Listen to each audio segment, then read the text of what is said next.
Agradecer ao Ismael e à sociedade pelo convite, é sempre um prazer, pela manutenção desse curso. Eu acho que a Sociedade Brasileira de Cardiologia e tem um papel importante na manutenção desse curso, que é uma coisa que toda a formação médica da área de saúde em geral, eu acho que é um pouco aquém do que deveria. E é um instrumento importantíssimo de trabalho para todo mundo que pense em lidar com qualquer situação de urgência, de emergência, de pronto atendimento. O eletrocardiograma está longe de ser um exame só para cardiologista. É um exame de quem presta pronto atendimento. Os médicos, enfermeiros, toda a área de assistência ao paciente deve ter noção de eletrocardiograma. Ninguém precisa ser especialista em elétrica, PhD, mas noções básicas de elétrica eu acho que cabe e acrescenta para todos nós. Tá? Falar de elétrico normal talvez seja a coisa mais difícil dentro do eletrocardiograma. A primeira aula de elétrica você deve ter visto 2 ou 3 elétricos segundos, pelo que eu conheço da primeira aula. Essa você deve ver mais uns 4 ou 5. Né?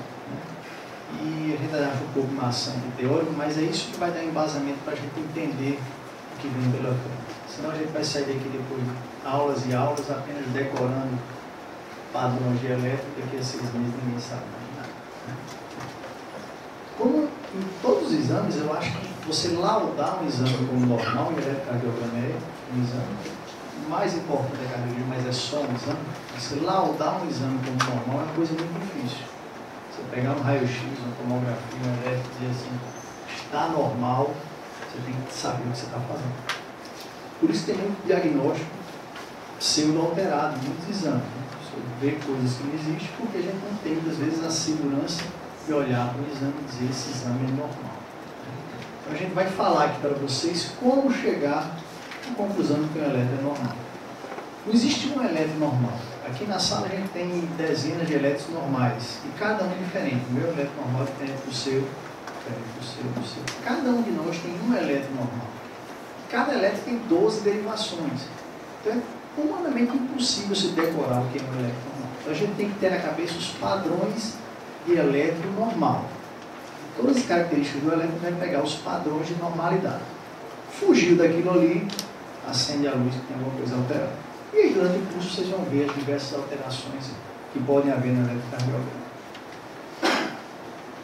Antes de falar de elétron, sei que vocês já viram isso aqui, mas lembrar que o elétron é a representação gráfica do ciclo cardíaco. E o coração ele só funciona, ele só bate porque existe um sistema de condução cardíaca. Um sistema de condução cardíaca muito bem definido e muito bem desenhado e que todo estímulo nasce a 60, 80, 100 vezes por minuto num ciclo normal, uma estruturazinha chamada nó sinoatrial. Isso está no átrio direito alto, próximo da desembocadura da veia cava superior. É dessa estrutura que nasce o comando para todos os batimentos do nosso coração, batimentos normais, obviamente. Uma vez nascendo aqui, esse estímulo vai estimular ou despolarizar o átrio direito e o átrio esquerdo através de milhares de feixes, que nós chamamos de feixes internodais. Depois de estimular o átrio direito e esquerdo praticamente ao mesmo tempo, esse estímulo chega numa estrutura chamada nó atrioventricular, que está mais ou menos no meio do coração. E essa estrutura tem duas propriedades, duas funções extremamente importantes dentro do ciclo cardíaco. A primeira é lentificar a velocidade de condução, porque o estímulo sai daqui e percorre esse sistema numa velocidade absurdamente alta. Então, se o nó atrioventricular não freasse o estímulo, o átrio e o ventrículo iriam contrair praticamente no mesmo momento. E a gente não teria uma fisiologia cardíaca, o enchimento ventricular, sempre lembrar da fisiologia, o enchimento ventricular ele é passivo em sua maioria. Ele é passivo exatamente porque o estímulo chega aqui e sofre um freio. Então, a função do nó é frear o estímulo que vem extremamente rápido e também proteger os ventrículos das arritmias atriais. O átrio é muito mais sensível do que o ventrículo à arritmia. Quantas pessoas vocês não veem aí com fibrilação atrial? Eu já tenho noção de elétrico, sabe? A gente vê no dia a dia centenas de pacientes aí com fibrilação atrial. Se o nó ventricular não bloqueasse os estímulos para o ventrículo, toda fibrilação atrial seria uma fibrilação ventricular. Tá? Então, as duas funções básicas dessa estrutura é frear a velocidade de condução e proteger o ventrículo das arritmias atriais. Então, o estímulo vem, sofre esse atraso aqui, percorre uma estrutura pequena chamada feixe de Higgs, que logo se divide em dois ramos. Tá? O ramo direito do feixe de Higgs e o ramo esquerdo do feixe de Higgs. Se a gente lembrar da nossa anatomia, o ventrículo direito tem a massa ventricular muito menor do que o ventrículo esquerdo. O ventrículo direito bombeia para o pulmão, o ventrículo esquerdo bombeia para o corpo todo. Então, esse ramo esquerdo do feixe de Higgs tem divisões. Ele é subdividido em dois ramos, que é o póstero inferior e ântero superior. E algumas escolas, como a escola carioca principalmente, defendem que existe um terceiro ramo, que é o ramo medial. Tá? Então, o ramo esquerdo ele é subdividido em dois ramos, pelo menos. E o ramo direito, como o ventrículo direito é mais fininho, menorzinho, menos massa, ele é um ramo bem fininho, praticamente menor do que um dos ramos do feixe de Higgs esquerdo. Então, depois de percorrer o ramo direito e os ramos esquerdos, o estímulo chega numa rede de estrutura chamada rede de Purkinje. E essa rede vai atingir praticamente todas as células musculares do ventrículo. E a partir daí, então, vai despolarizar os ventrículos. Então, o estímulo nasce, percorre os feixes internodais, estimulado, sofre atraso fisiológico, percorre essa estrutura e despolariza o ventrículo, ou estimula o ventrículo. Então, é esse movimento, é esse ciclo cardíaco a cada 60, 80, 100 batimentos por minuto que a gente vai representar graficamente no eletrocardiograma. O eletrocardiograma bate, vamos fazer uma analogia aqui, 12 fotografias desse ciclo cardíaco. Então, eu vou pegar 12 fotógrafos, vamos imaginar assim, e vou tirar 12 fotografias do mesmo evento, que é o ciclo cardíaco. Aqui só representando graficamente, mais uma vez, o nosso sinusal no átrio direito alto, ele é o nosso marca-passo natural, tá? Tem uma frequência de disparo ou de estímulos entre 60 e 100 batimentos em repouso, depois um nó atrioventricular, né, que a gente já comentou, que também tem uma frequência de disparo, que a gente chama de automatismo, só que essa frequência de disparo do nó atrioventricular é menor, né, 40, 60 batimentos por minuto. Feixe de Higgs e os ramos. Até as fibras de Purkinje lá embaixo, elas têm uma frequência de disparo automática de estímulo. O músculo cardíaco ele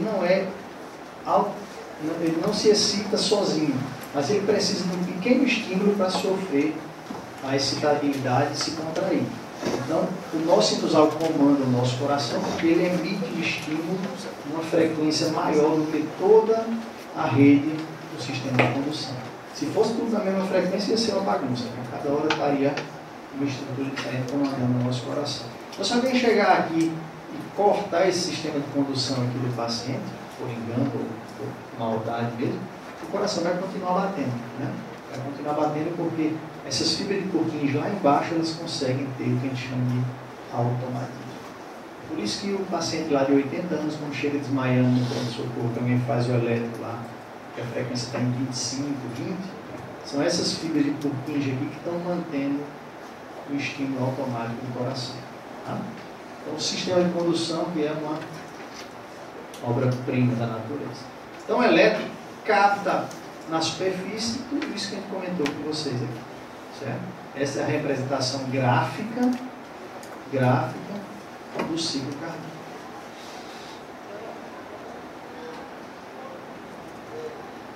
Cada evento do eletrocardiograma representa uma etapa do ciclo cardíaco. Então, quando eu olho para o eletrocardiograma e vejo uma onda P de pato, o que eu estou vendo, na verdade, é uma despolarização ou uma contração dos átomos. Né? Quando eu vejo um QRS dos ventrículos, então, o eletrocardiograma ele é a representação gráfica do ciclo. Eu imagino, quando estou olhando o eletrocardiograma, que a minha onda P representa a contração dos átomos. Tá? Se o elétron tem onda P, é porque tem contração atrial.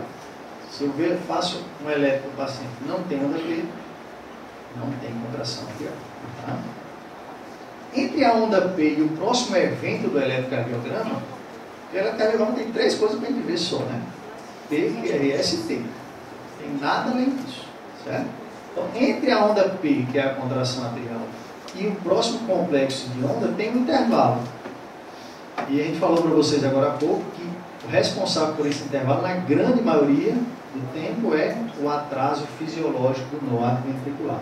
Lógico que vai demorar um tempozinho para o estímulo vir, percorrer esse sistema aqui, né, até chegar no segundo evento do eletrocardiograma, que é o quê?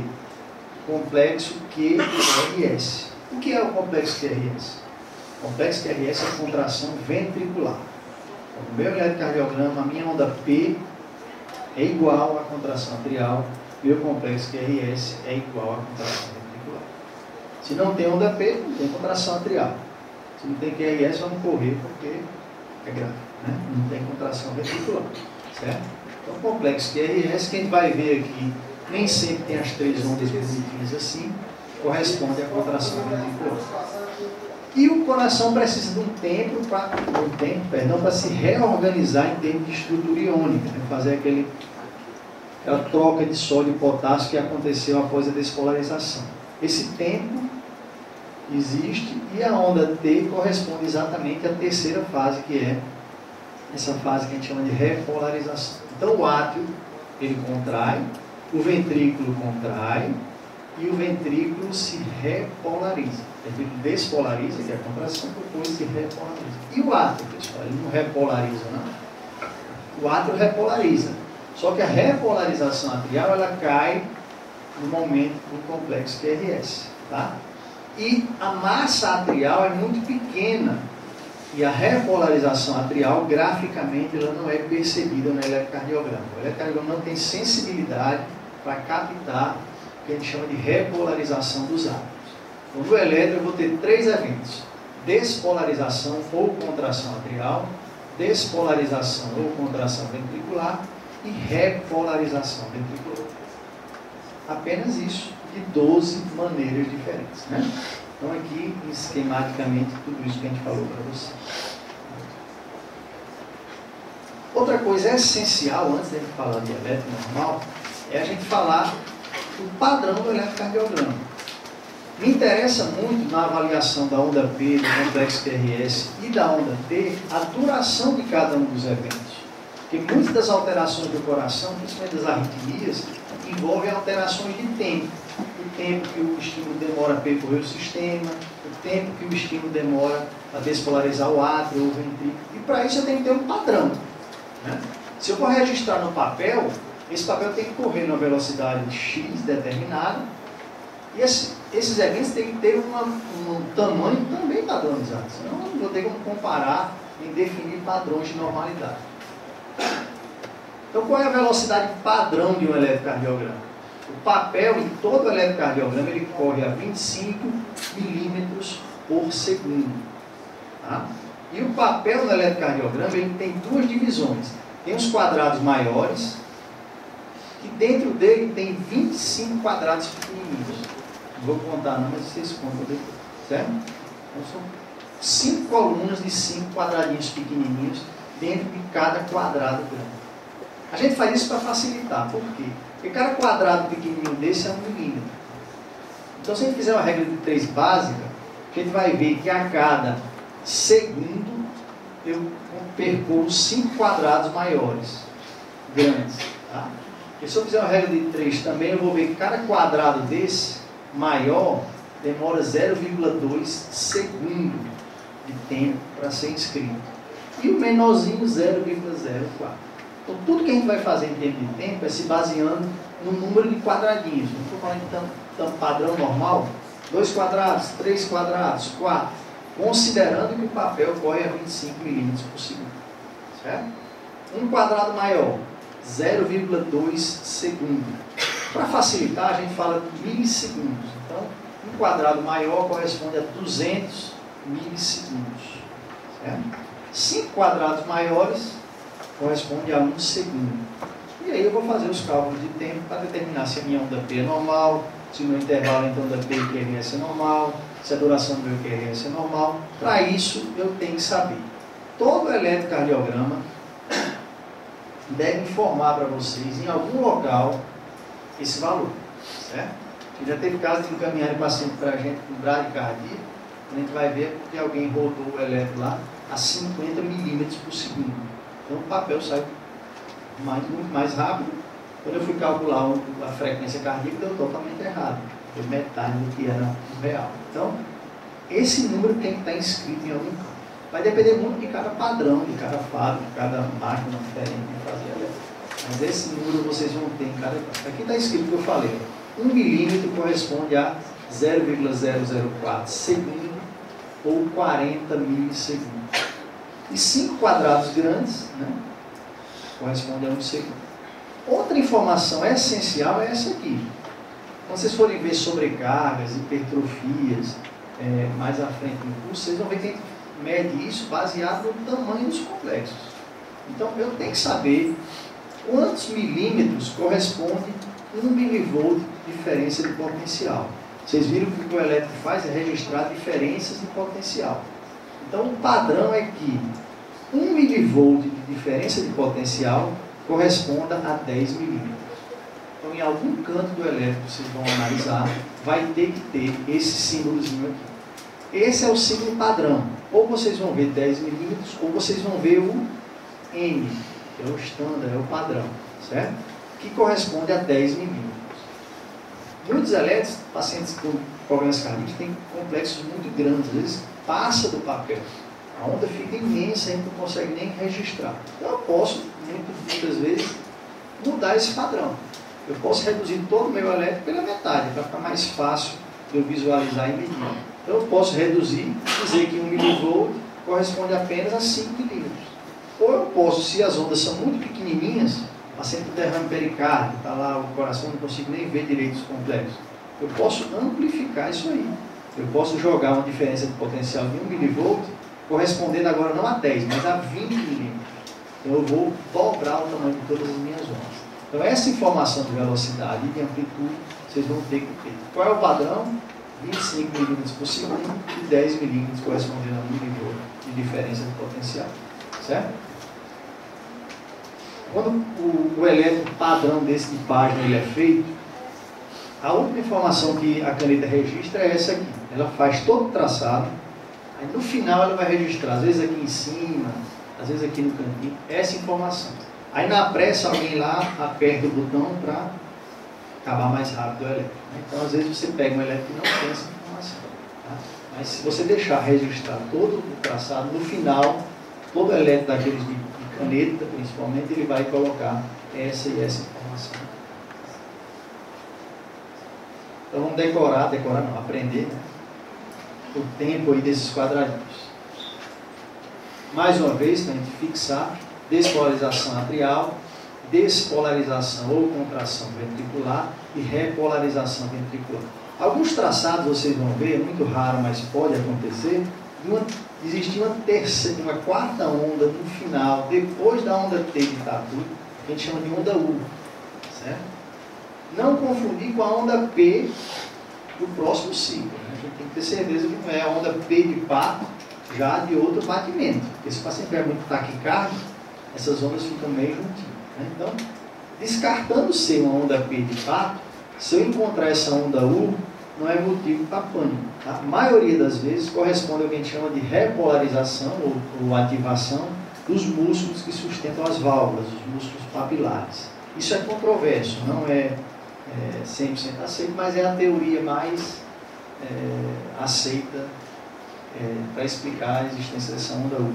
E algumas alterações de eletrólitos, como cálcio, quando vocês forem ver distúrbios eletrolíticos, vocês vão ver que algumas alterações de cálcio podem dar o surgimento dessas ondas aí, certo?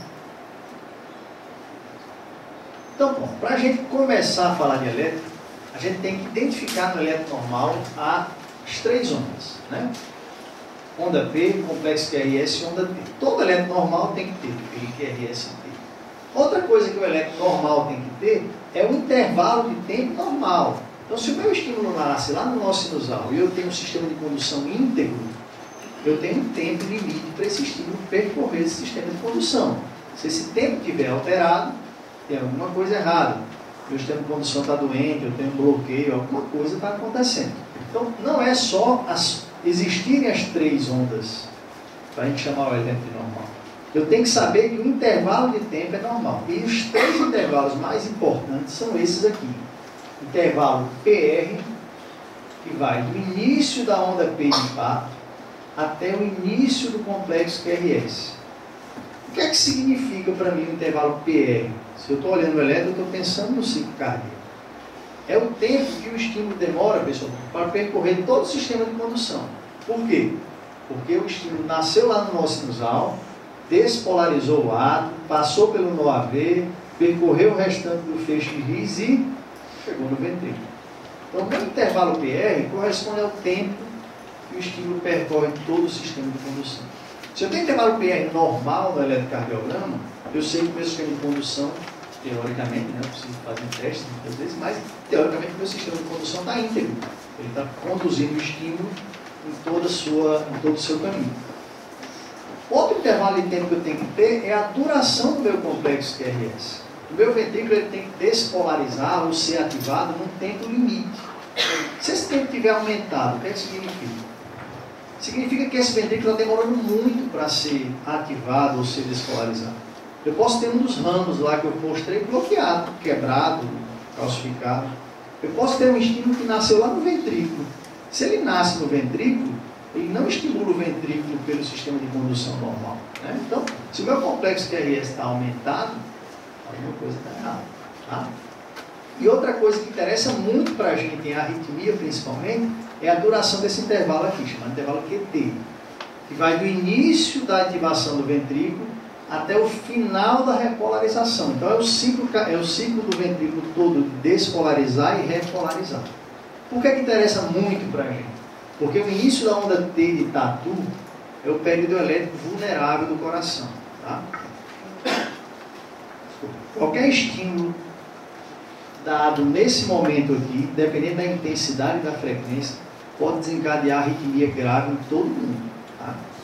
Se alguém colocar qualquer um de nós numa sala de eletrofisiologia, de hemodinâmica lá, colocar o cateterzinho no coração e for malvado, faz fibrilação ventricular em todo mundo.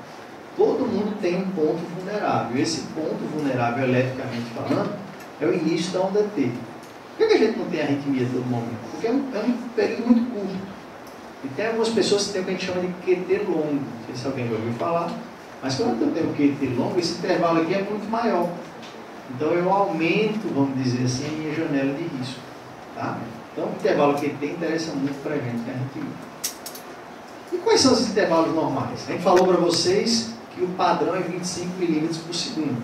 Então, cada quadradinho desses corresponde a 40 milissegundos, ou 0,04 segundos. Se a gente fizer uma regra de 3, a gente vai ver isso aí, certo? Então, o meu intervalo PR normal, do início da onda P ao início do QRS, pode durar no máximo 5 quadrados pequenos. Tá?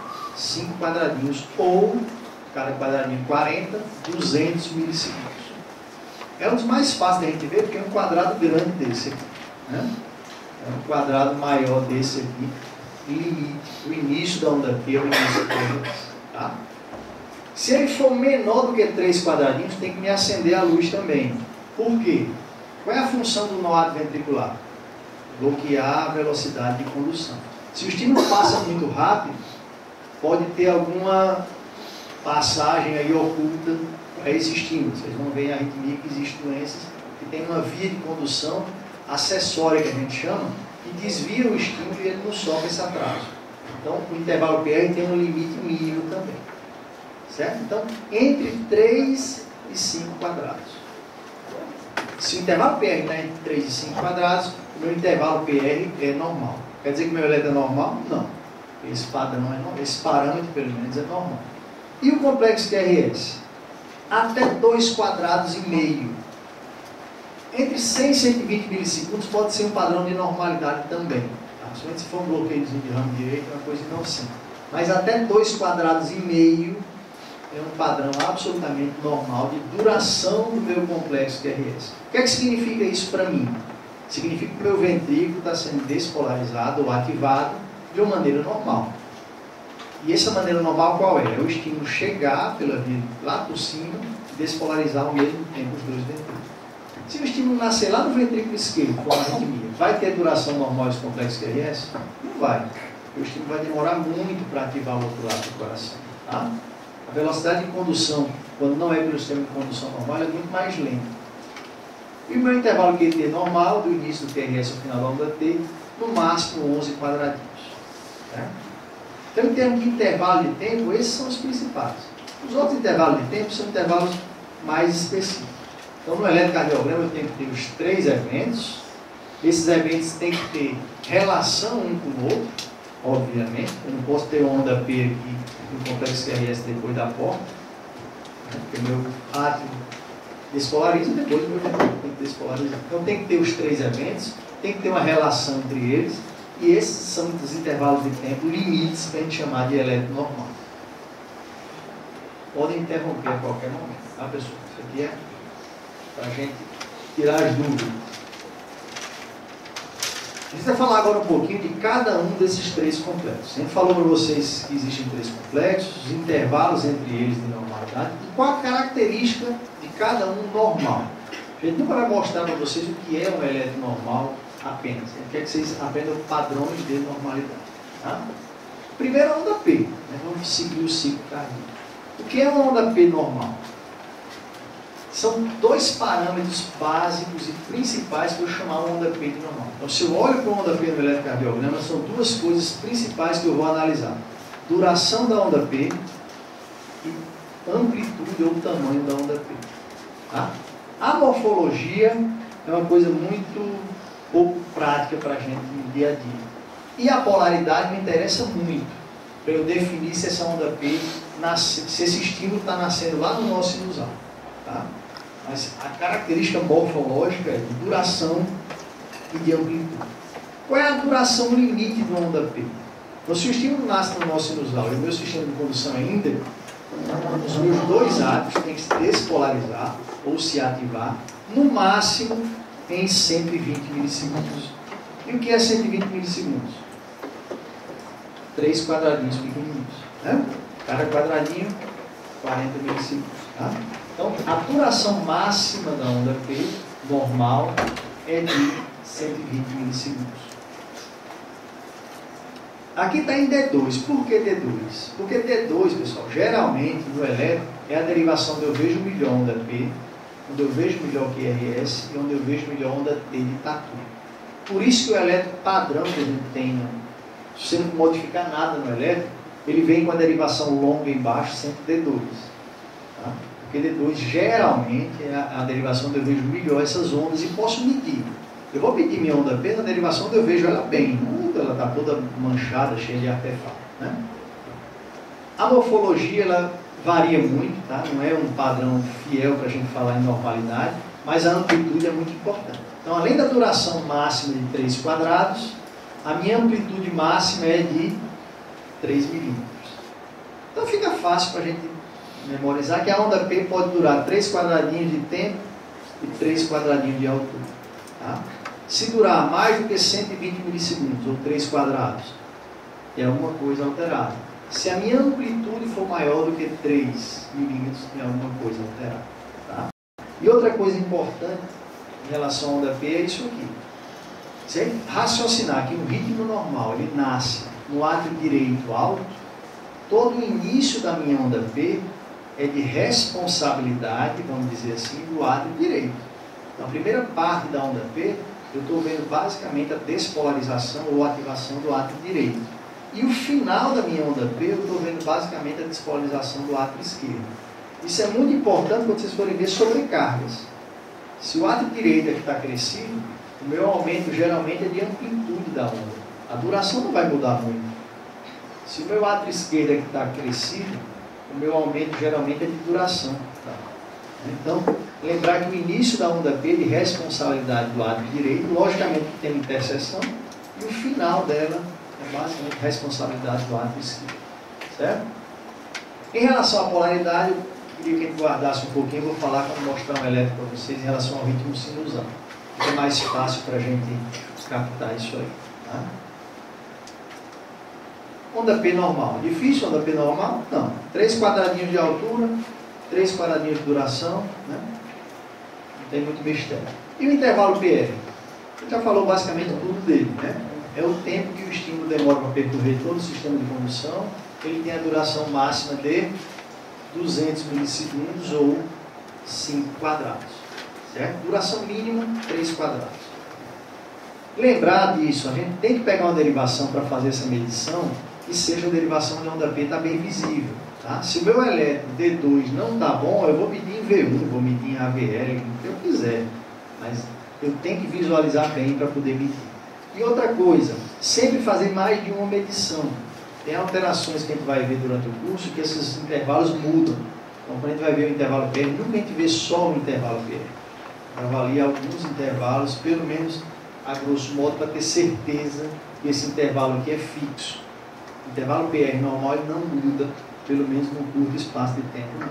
Certo? Se eu tiver um elétrico com intervalo PR do tamanho, depois de outro, é alguma coisa errada aí. Tá?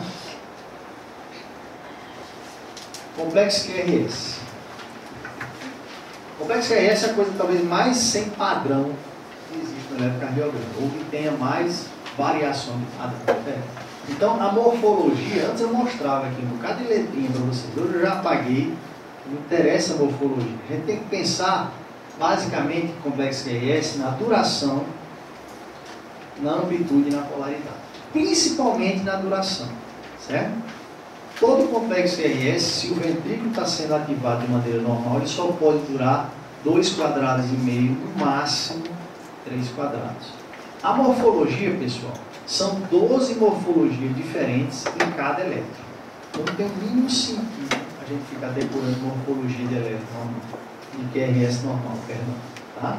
A amplitude ela tem que ter um pouco mais de 5 milímetros, geralmente tem, ou quando eu vou medir em V2, o R e o S, que a gente vai mostrar o que é, tem que dar mais de 9 milímetros. Tá? E a polaridade, eu vou pedir um pouquinho de paciência que eu vou mostrar junto com a onda P, num elétrico de 12 derivações, fica muito mais fácil para vocês entenderem. Tá? Então, onda P normal tem aquela duraçãozinha de 3 e 3, e em complexo QRS, principalmente até agora, a duração máxima de 2,5 quadradinhos. Por que a gente não fala em morfologia de QRS? Porque o complexo QRS, dependendo da derivação, ele pode ser absolutamente normal e ter uma onda só. Ele pode ter 4 ondas, como aqui, certo?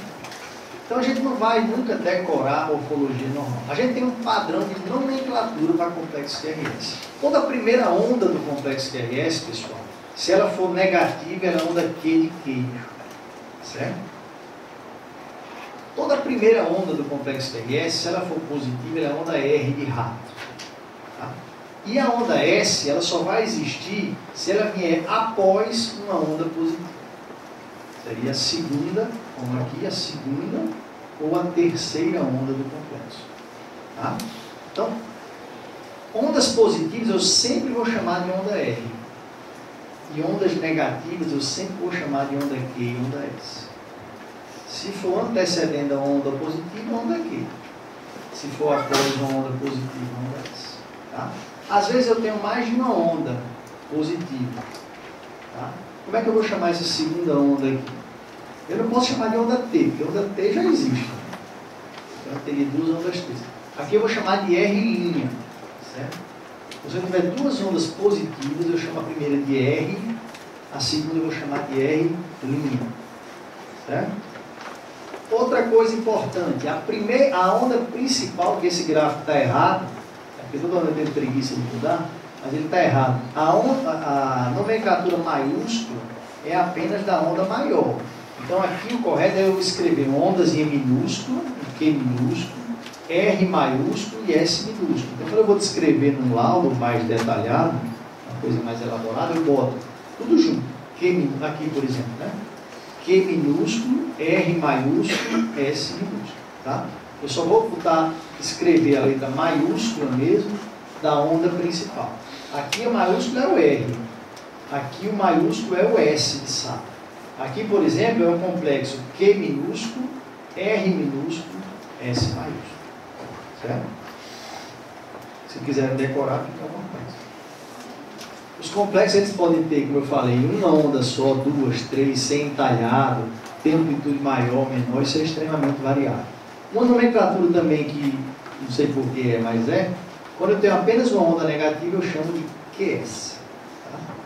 Porque eu não sei, a gente chama. Então, uma onda negativa apenas, a gente chama de QS. E a onda T? A gente falou da onda P, falou do intervalo PR, falou do complexo QRS. E a onda T? A onda T ela tem duas características muito importantes. Tá? Aqui a gente descreve tudo a respeito dela, mas duas características importantes. Aqui não é a duração. A duração da onda P está dentro do intervalo QT. O que me interessa é o intervalo QT. Eu não vou nunca medir a onda T de tatu no elétrico. Não tem muita aplicabilidade prática nenhuma praticamente. Então, essa duração aqui a gente não mede. Tá? O que interessa para a gente é a morfologia, que ela é, além de arredondada, ela é isso aqui, ó, assimétrica. Tá? Uma onda T de tatu normal, ela tem uma discreta assimetria. O que é que eu chamo de assimetria? Se eu dividir a onda T de tatu em duas partes, vocês vão ver que a parte inicial dela é muito mais demorada a inscrição do que a parte final. Tá? Ela vem aqui, ó, se inscrevendo lentamente, de repente ela desaba. Tá? Então, se eu dividir ela no meio aqui, passar uma régua aqui, a porção inicial ela é mais demorada de se inscrever, de se desenhar, do que a porção final. Isso não é fácil de ver em toda derivação, não. Certo? É uma coisa que a gente vê, principalmente em V1 e V2, nem toda derivação a gente vê. Mas é muito importante porque na isquemia coronária, a primeira alteração que existe no elétrico, na fase hiperaguda, é a perda dessa assimetria. Tá? É a primeira alteração do elétrico. De cara no infarto é essa. Apesar da gente ver muito pouco, porque é muito rápido, mas a primeira alteração do elétrico isquêmico é essa. Então, primeira característica da onda T de tatu, assimetria. E segunda característica, polaridade. Ela concorda com o QRS. Então, quando eu for ver um elétrico normal, QRS é predominantemente para cima, minha onda T é predominantemente para cima. QRS é predominantemente para baixo, minha onda T é predominantemente para baixo. Certo? Onda T normal é positiva? Nem sempre, na maioria das vezes é. Mas em AVR, por exemplo, eu vou mostrar o elétrico normal para vocês, a onda T normal é negativa. Por quê? Porque o QRS é para baixo. Se o QRS é para baixo, a onda T normal é para baixo. Tá? Então, assimetria e polaridade são as duas características principais da onda T normal. Polaridade, ela concorda com o QRS. QRS para cima, onda T para cima. QRS para baixo, onda T para baixo. A amplitude da onda T, a gente dá valor? Não, a gente não mede nem duração, nem amplitude na prática, não. Tá? Alguns livros falam em 8 milímetros no tamanho normal. Ela tem que ser menor do que o QRS, obrigatoriamente. Uma onda T maior do que o QRS, a gente tem que observar. Acontece muito em paciente neurológico, tá? Se vocês tiverem curiosidade de ver elétrico, paciente em fase aguda de AVC, vocês vão ver ondas T imensas. Né? Alterações de potássio, hipercalemia, paciente renal, né? Fase avançada também tem muita alteração de onda T de tatu. Ela sempre é menor do que o QRS. Tá? Então aqui está o exemplo. O que é uma onda T que concorda com o QRS? É uma onda T que acompanha. Aqui é uma onda T normal, aqui é uma onda T invertida. Né? Essa onda T aqui está alterada.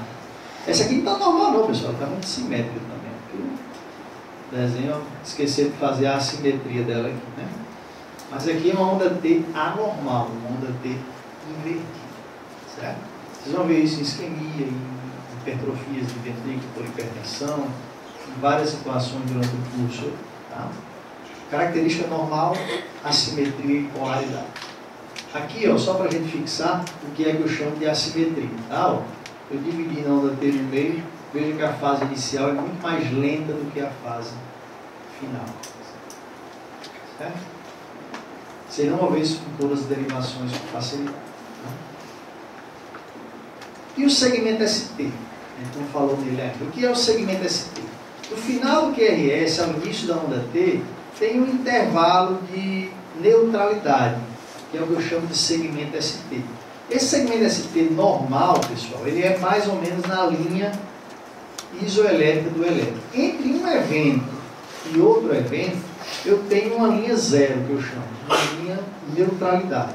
Então, o meu intervalo PR e o meu segmento ST, eles tendem a estar, eu chamo, na linha de base. Tá? É uma outra alteração isquêmica importante nos elétricos de pacientes com doença coronária, é a perda desse nivelamento. Tá? Então, o segmento ST normal, ele é nivelado com a linha de base. Se ele estiver abaixo ou acima, acende a luz. É uma coisa alterada. Certo? Segmento ST, ele é o que eu chamo de isoelétrico. Está na linha de base do eletrocardiograma. Aqui eu já vou falar, mas eu ia falar mais na frente. Ó, aqui o segmento ST está desnivelado. Está vendo? Aqui é a linha de base. Aqui é ele, ó. Ele está acima. Tá? Em V1 e V2 isso é muito comum. Certo? V1 e V2 eles servem mais ou menos para tirar tudo que a gente falou aqui. É cheio de exceção V1 e V2. Então, uma das exceções é essa. O segmento ST está acima da linha de base. Quer outra exceção? Ou a onda T e o QRS? Eles não concordam. Isso aqui é um elétron normal. Mas em V1 e V2, essa questão da polaridade da onda T está tudo, e o segmento ST, eles podem estar um pouquinho desnivelados. Tá? Então, toda regra elétrica tem exceção. E o intervalo QT, só para a gente finalizar os parâmetros normais, ele tem a duração normal de até 11 quadradinhos, mas esse intervalo QT muda com a frequência cardíaca. E tem uma fórmulazinha, que a gente chama de fórmula de Basset, para calcular esses intervalos normais, dependendo da frequência cardíaca. Quanto maior a frequência cardíaca, mais taquicárdia o paciente tiver, mais curto é esse intervalo QT. Certo? Então, é uma fórmulazinha que leva em consideração o intervalo QT que eu medi, o valor numérico que eu verifiquei naquele momento, dividido pela raiz quadrada do intervalo entre R e R, ou entre dois complexos quaisquer. Certo? Só que esse intervalo aqui é em segundos. O que é que significa isso? Se eu pegar um intervalo numa frequência de 60 batimentos, o meu intervalo QT corrigido, que eu chamo, é igual ao meu intervalo QT medido. Por quê? Porque aqui vai dar 1, né? Intervalo RR em segundos é 1 segundo numa frequência de 60. Então, quando eu pego um elétrico com uma frequência de 60, 70, eu não vou nem me preocupar em fazer esse cálculo. Vou me preocupar em fazer esse cálculo quando eu pego um elétrico com 40 de frequência, com 110, e o valor vai dar bem diferente do valor de 440. Tá? Então, se a frequência for em torno de 60, o QT corrigido, que eu chamo, é muito parecido com o QT medido. E o normal do QT corrigido cai um pouco, tá? Em vez de 440 milissegundos, para homem 390, para mulher 410. Mas só vale a pena fazer com variações grandes de frequência cardíaca. Podia parar a aula por aqui. Né? Então, a gente já viu tudo de eletrocardiograma. Agora vamos tentar pegar tudo isso que a gente viu e sedimentar no eletrocardiograma. O eletrocardiograma só tem 3 complexos, esses intervalos que a gente falou, e esses padrões de normalidade. O que a gente precisa, na prática, é traçar uma rotina de avaliação. E qual é a rotina de avaliação certa? Tem várias, né? Eu posso pegar um raio-x de tórax e começar a analisar o mediastino. Posso pegar e analisar a costela, coluna, pulmão. Contanto que eu analise todas as características do raio-x, não está errado eu começar vendo o pulmão ou o coração. Tá? Posso pegar um tomo de abdômen, posso começar de cima para baixo, baixo para cima, até eu ver a tomografia completa. Aqui é a mesma coisa. Eu tenho que pegar o elétron e avaliar ele todo. Posso começar vendo a onda T em V3, se eu quiser. Como é que eu faço no dia a dia, que geralmente a gente faz? É seguir essa sequência que a gente mostrou. É o ciclo cardíaco normal. Aí a gente não vai esquecer nada desse passo a passo que a gente vai fazer. Certo? Então, o elétron, pessoal, vocês vão ter um elétron, onde ele vai ter aquela calibração, né, aquela velocidade, e vão ter 12 derivações. Vão ter 12 fotografias do mesmo evento. Certo? E vocês vão ter em todo o elétron bem feito uma derivação longa. Tá? Que padronizado vem D2. Se você não mexer em nada, vem D2. Mas eu posso usar essa derivação, qualquer uma delas. Eu posso fazer um elétron com AVL longo. Qual é o sentido dessa derivação longa? é avaliar esses intervalos de tempo que a gente falou. A avaliação de arritmia elétrica depende da derivação do ombro. Tá? Vejam aqui, ó, que em D2 é onde eu visualizo melhor, nesse exemplo aqui, ó, a onda P e o QRS é a onda P. Já pensou o trabalho que ia me dar medir aqui PR em D3? Não tem como a gente medir. Então não vou nunca avaliar uma onda P aqui, eu vou avaliar aqui. É mais fácil. Tá? Se o meu D2 fosse desse jeito, eu já ia mudar na hora, eu não ia ver D2, não. Eu ia ver outra derivação.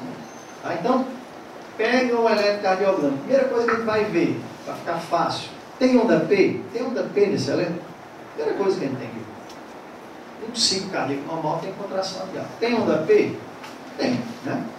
Não tem muita dúvida que tem onda P. Tem QRS? Graças a Deus, né? Vários. E tem onda P. Então eu identifico os 3 componentes do eletro normal. P, QRS e onda P. E aí eu vou analisar cada um deles.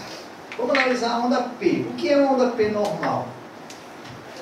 A onda P normal ela tem uma duração normal e uma amplitude normal. Então eu vou medir aqui com a reguinha, a gente não vai fazer isso em toda a eletro aqui, mas vocês podem fazer depois. Ela vai ter 3 quadradinhos de duração, acredite que tem, e 3 quadradinhos de amplitude. Está dentro desse limite, é uma onda P normal. Meu intervalo PR, qual é o intervalo PR normal? Aqui eu posso usar o quadrado maior como referência. Vejam que ele está dentro do quadrado maior. Ele está muito próximo de 200 milissegundos. Então, é um intervalo PR maior, dentro do limite de normalidade. Nunca eu vou medir um intervalo PR só. Eu vou medir um intervalo PR aqui, vou olhar e vou ver, passando aqui, se ele está se mantendo fixo. Tem um eletro normal, tem intervalo PR fixo. Certo? Meu complexo QRS tem duração normal? Eu vou lá, olho no D2, tem menos que 2 quadrados e meio? Com certeza tem. É um QRS normal. A minha onda T de tatu, ela é assimétrica? Se eu olhar com cuidado, eu vou ver que ela é. Eu vejo aqui bem em AVR, eu vejo bem em V1, certo? Ela concorda com o meu QRS, que a onda T normal, ela tem uma assimetria e a concordância. QRS para cima, onda T para cima. QRS para baixo, onda T para baixo. Tá? Os residentes a gente faz. Onda T normal é positiva, ele faz está errado. Onda T normal aqui é negativo. Onda T normal, ela concorda com o QRS. Tá? Segmento ST está na linha de base, eu tenho supradesnivelamento ou infradesnivelamento? No princípio não. Tá? Então é um eletro normal, ponto final. Algumas coisas que vale a pena a gente falar. Primeiro, V1 e V2, como eu falei, serve, a gente fala brincando que serve para desmentir a gente, mas é verdade em algum sentido. O segmento ST em V1 e V2, às vezes ele tem um discreto supradesnível. Tá? Vocês vão ver alguns desníveis para cima desse segmento ST. Geralmente com a concavidade para cima. Então esse é um padrão totalmente benigno. Então pequenos desníveis para cima de segmento ST, uma concavidade para cima, em V1 e V2 é uma coisa dentro do padrão de normalidade. E em V1 e V2, geralmente a minha onda T não concorda com o QRS. Porque V1 e V2, geralmente o meu QRS é mais negativo do que positivo e a onda T é positiva. Geralmente. Certo? Lembrar que eletro é um exame, né? A gente fala de eletro e o pessoal faz. Mas isso aqui será que não pode ser infarto? Eu digo, não sei nem quem é o paciente. Pode ser um senhor de 70 anos, fumante, que está com dor no peito. Pode ser um menino de 15 anos que estava na rua, cansou e foi fazer o eletro. Pode ser uma pessoa assintomática. Então, lembrar que isso aqui é um exame. A gente fala sempre em padrões de normalidade. Certo? Em V1 e V2 pode fugir um pouquinho em relação ao nível do segmento ST e a concordância da onda T com o QRS. Tá? Outra coisa que eu pulei, que eu acho que vale a pena falar agora, vendo o eletro. O que é uma onda P normal? É uma onda P que tem essa característica, mas além da onda P normal, tem que saber se o ritmo desse paciente é sinusal, certo?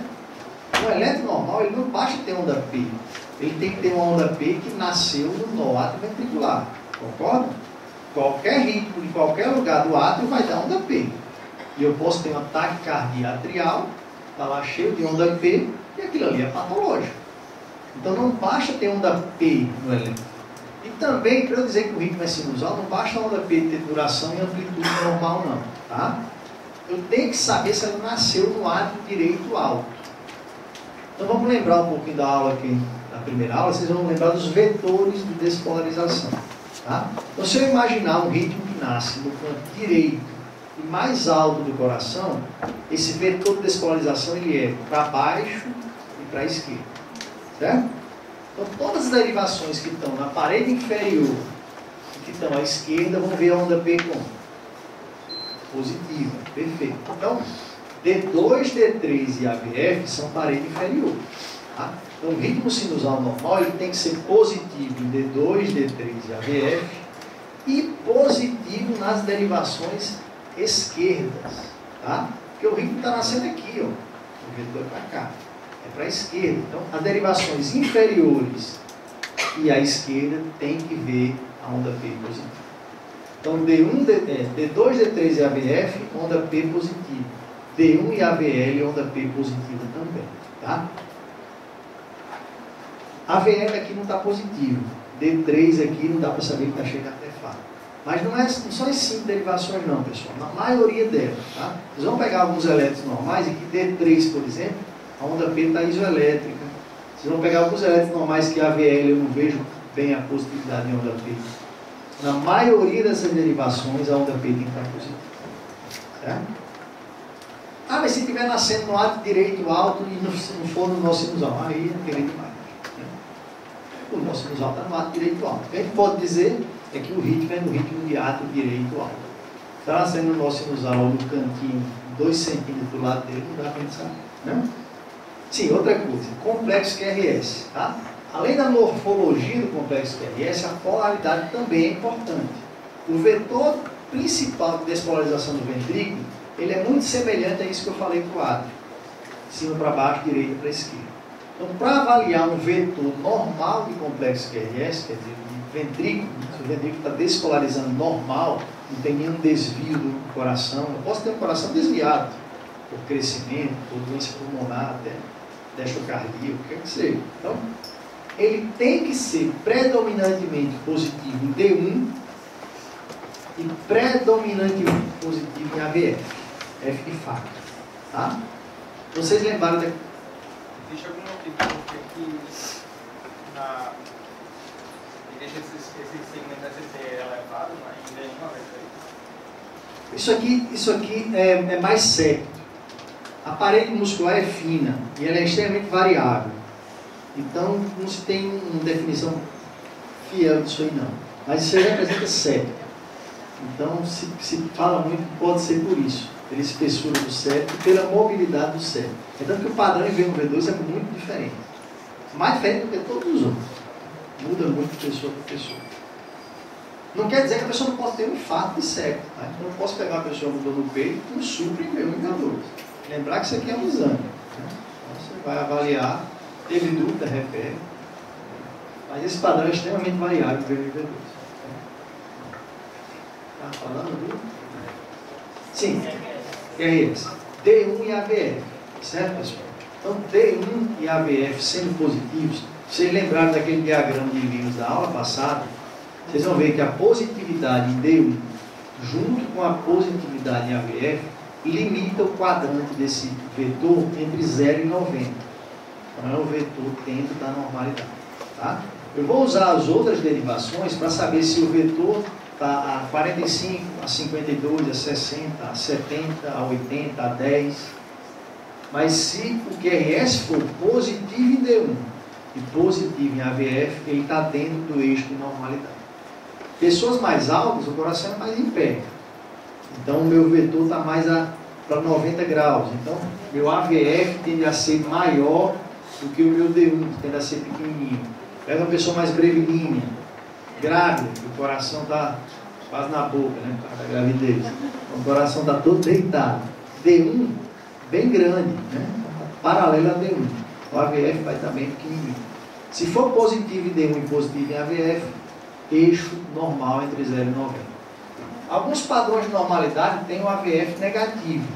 Então, se eu pego um elétrico, estou analisando lá o eixo do meu QRS, e ele é positivo em D1 e negativo em AVF, aí eu vou usar o diagrama de Lewis também e vou olhar para D2.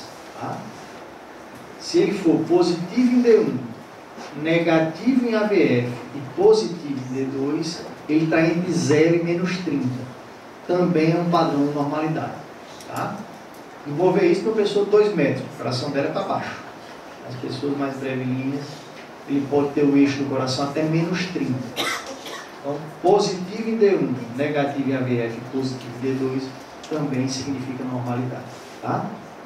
Isso é o que interessa para a gente. Se o eixo do coração, se o vetor do ventrículo está a 62 ou 63,5, vai fazer a mínima diferença.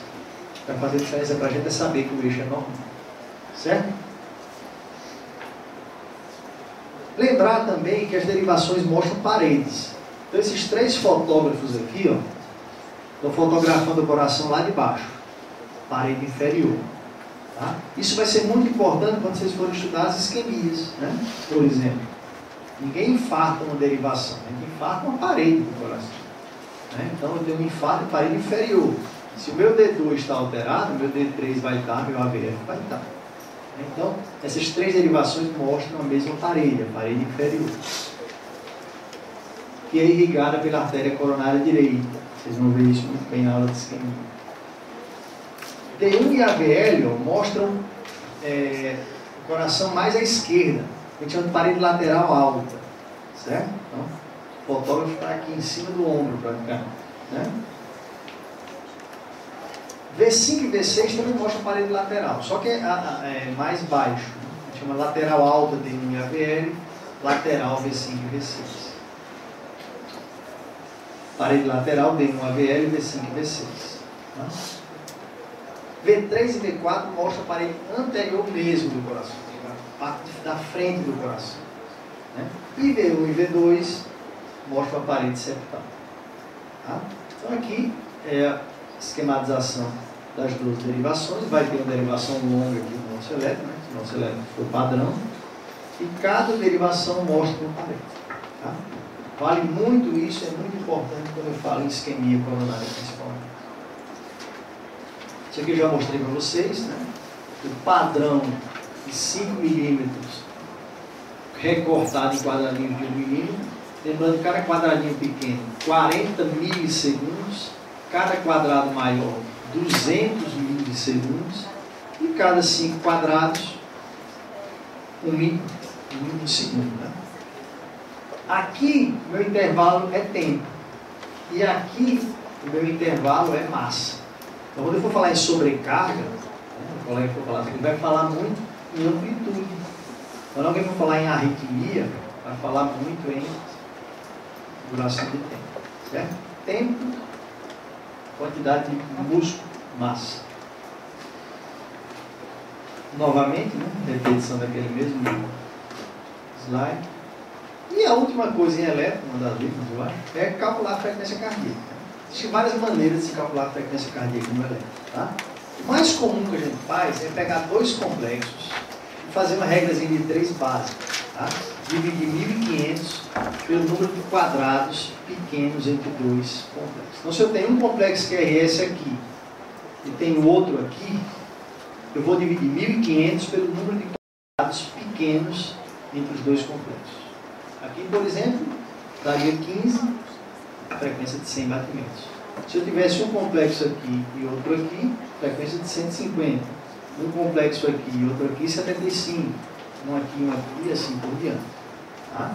Para fazer essa regra de 3, 1500 dividido pelo número de quadradinhos entre 2 complexos iguais, eu tenho que ter uma frequência regular. O paciente não pode estar em arritmia.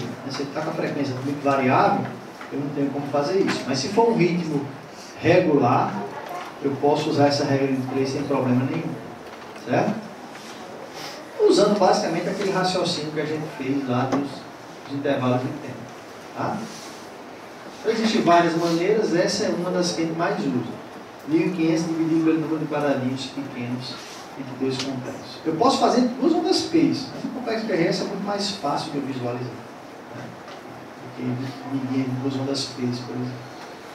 E tem várias outras maneiras, várias outras regras de 3 para a gente fazer. Tem a regrinha dos preguiçosos também. Aqui é o que eu falei para você. Então, 1500 dividido pelo número de quadrados. Tem a regrinha dos preguiçosos. Né? Você Bota um complexo QRS aqui, conta 2 complexos, aonde cair aqui já dá a frequência. Deixa eu só ter essa reguinha aqui. E aqui você tem as amplitudes também. Aqui é aquele exemplo que eu falei, tá, pessoal? E eu vi na pasta, né? Sugeri para o próximo. Aqui que eu falei para vocês, tá? A velocidade e a amplitude tem que ser padronizadas, senão não tem como raciocinar. A gente falou para vocês aqui de intervalo QR, complexo QRS, isso só tem valor se minha velocidade for padrão. Aqui é o mesmo paciente, tá? Ele apenas pegou, o paciente colocou o elétron na velocidade padrão e colocou em 50 milímetros por segundo, tá? Ele dobrou a velocidade do papel. O que aconteceu aqui? Ele fez um bloqueio aqui, ventricular, o QRS alargou, a frequência caiu pela metade, porque o papel está correndo no dobro do tempo. Tá? Então tem que ter essa informação aqui. Tanto essa como a amplitude. Ó. Tá?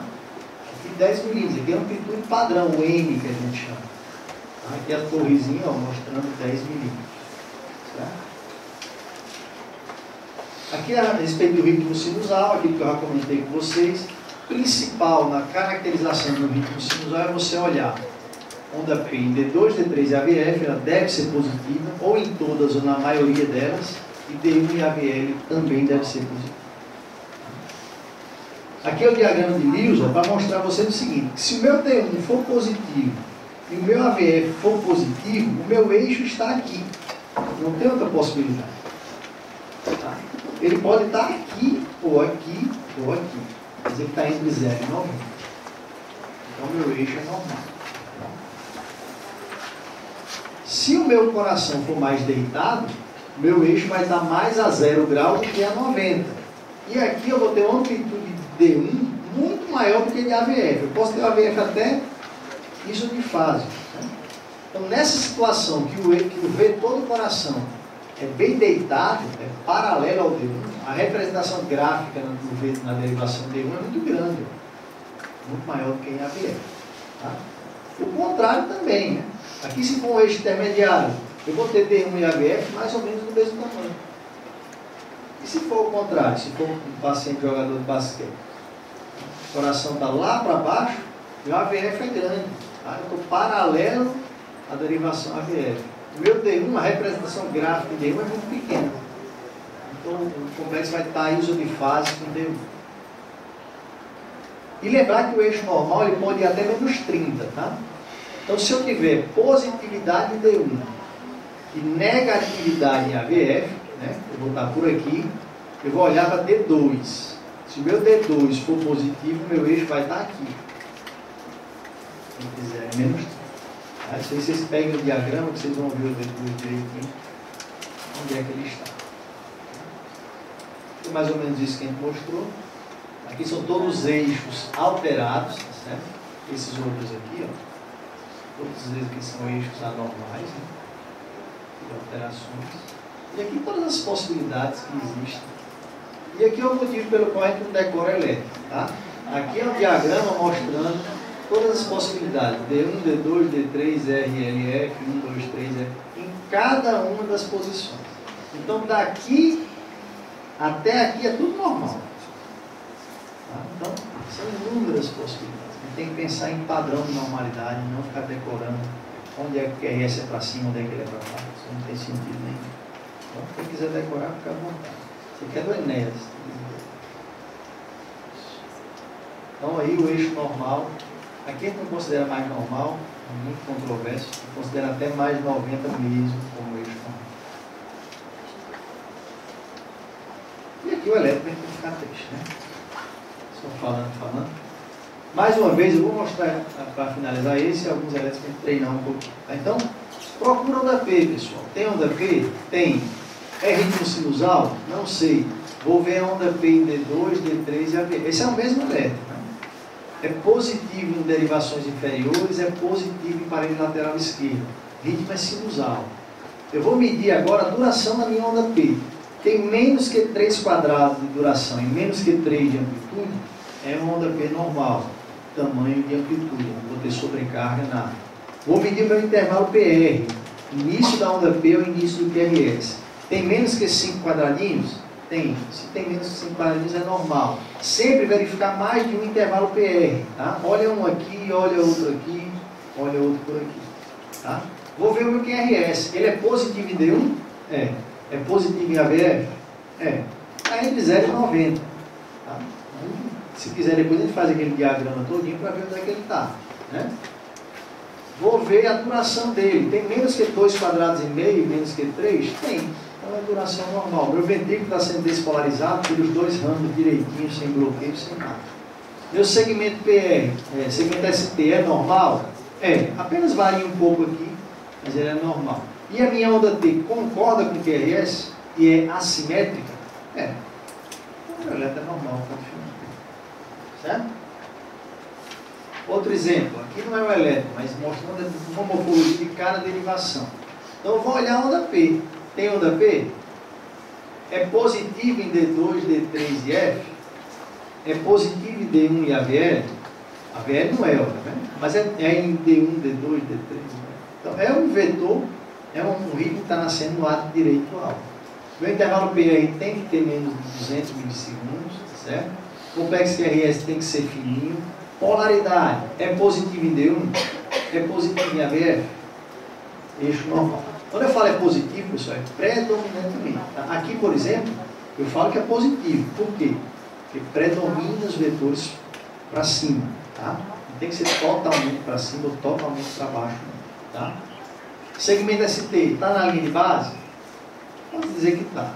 Com pequenas variações aqui, mas está. A onda T concorda com o QRS? Concorda. É um elétron também que não chama atenção. Elétron inocente. Esse verde aqui. Tem onda P? Bem nítido aqui. Tá? É positivo em D1 e AVL? D2, D3 e F? Predominantemente é. Então é um ritmo sinusal. O intervalo PR é normal? Menos que 5 quadradinhos? É. Normal. Complexo QRS tem menos que 3 quadrados? Aqui não dá para a gente medir, mas a gente vê que é um complexo QRS pequenininho. A polaridade dele, D1 é positivo, AVF é positivo. Segmento ST, está na linha de base? Tá. A minha onda T concorda com o QRS? Concorda. Ela é levemente assimétrica? É. Se eu olhar para a AVF, eu vou ver que é. Então, essa repetição e essa padronização que vão dar a vocês, com o tempo, a facilidade de vocês olharem para o elétron e não ficar, né, sem saber por onde começar. Para saber isso, a gente tem que entender o padrão de normalidade. Senão a gente vai ficar perdido, achando, ou começando a analisar o elétron, sem analisar todas as características dele. Mais um exemplo aqui. Esse aqui está cheio de artefato. Onda P em D1, P em D2, D3, DL, positivo em L, positivo em L. Tá? Intervalo PR normal, menos de 200 milissegundos. Onda P pequenininha, baixa amplitude. Complexo QRS estreito. Tá? Aqui não vai dar para medir porque o elétron não permite, mas é um complexo estreito. É predominantemente positivo em D1, predominantemente positivo em AVF. Tá? Segmento ST não está desnivelado. A onda T concorda com o QRS. Tá? Então vejam que são elétrons todos normais, mas totalmente diferentes um do outro. Dúvidas? Muitas? É treino, é pegar elétron, ver, tá? Fazer o esquema de análise para vocês e qualquer coisa a gente está às ordens. Obrigado pela atenção.